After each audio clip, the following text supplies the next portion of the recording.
दिन तक मैंने 8 से 10 रेसें लड़ी है। हाँ ज्यादातर फर्स्ट रहा है, कहीं 1 2 3 जगह सेकंड भी रहा था शुरू में। वो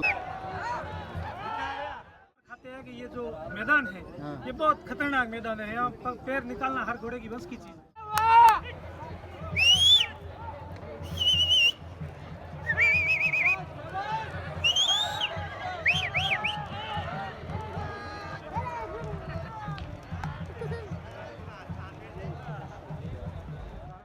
उसी तरह घोड़ों का खेल भी वही है। हाँ। ये कहना मूर्खता है कि मेरा घोड़ा ऐसा है फर्स्ट आएगा, ये कहना मैं उसको मूर्खता समझता हूँ।